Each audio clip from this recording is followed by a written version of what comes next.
A designer drug is a synthetic substance that is chemically altered to mimic the effects of an existing illegal drug. Often to circumvent legal restrictions, these drugs are created in laboratories by slightly modifying the molecular structure of well-known substances like cocaine, marijuana, or amphetamines. By doing this, manufacturers aim to produce a similar psychoactive effect while technically avoiding laws that ban the original substances.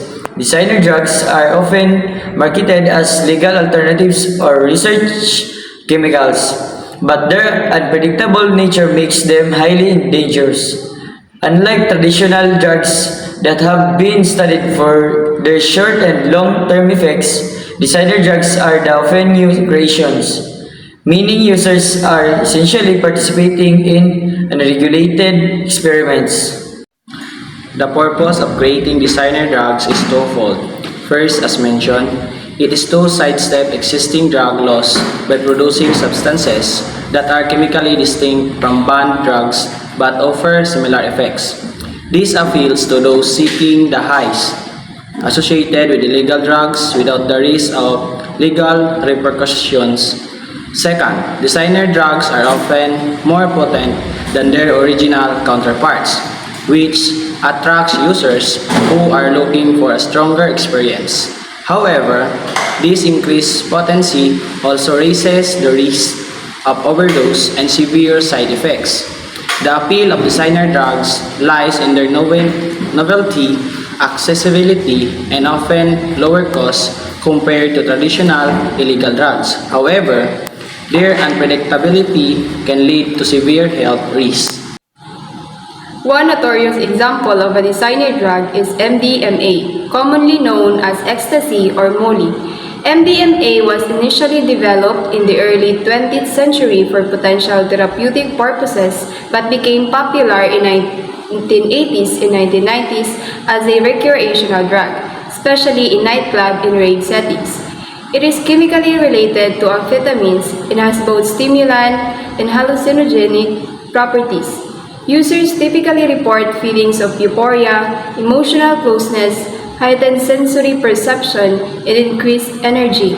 MDMA affects neurotransmitters in the brain, particularly serotonin, which plays a key role in regulating mood, sleep, and pain. By flooding the brain with serotonin, MDMA induces its characteristic feelings of pleasure and emotional connection. However, the nature of MDMA as a designer drug also means its effects are not always predictable. One of the primary dangers is that MDMA is often mixed with other substances, such as methamphetamine or synthetic catechins, commonly known as bath salts, without the user's knowledge. This increases the risk of harmful side effects, including increased heart rate, blood pressure, and body temperature. In severe cases, MDMA use can lead to hyperthermia or overheating, dehydration, or organ failure.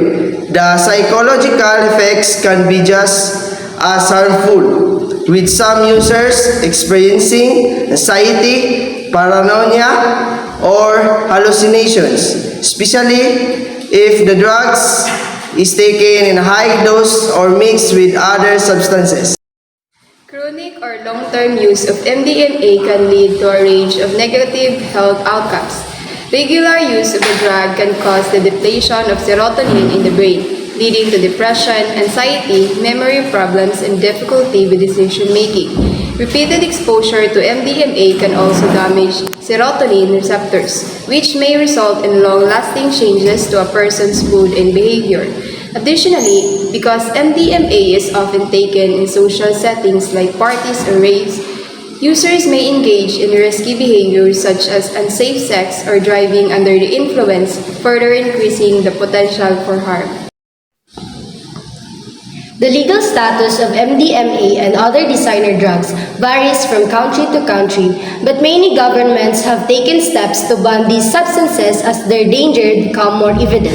In the Philippines, for For instance, MDMA is classified as an illegal drug under the Comprehensive Dangerous Act of 2002. Possession, distribution, or manufacture of MDMA can result in severe legal penalties, including long-term imprisonment. Law enforcement agencies continue to battle the production and distribution of designer drugs, but the constantly changing chemical formulas make it difficult to keep up with new variants that emerge. In summary, MDMA is a powerful example of a designer drug with both alluring and harmful qualities, while it offers a sense of euphoria and emotional connection for its users. The risks associated with its use are substantial. These risks are compounded by the unregulated nature of designer drugs, making it impossible to know exactly what is being consumed. The growing popularity of MDMA and other designer drugs underscores the need for continued education and stricter enforcement to protect individuals from the potentially devastating consequences of their uses. That would be all. Thank you.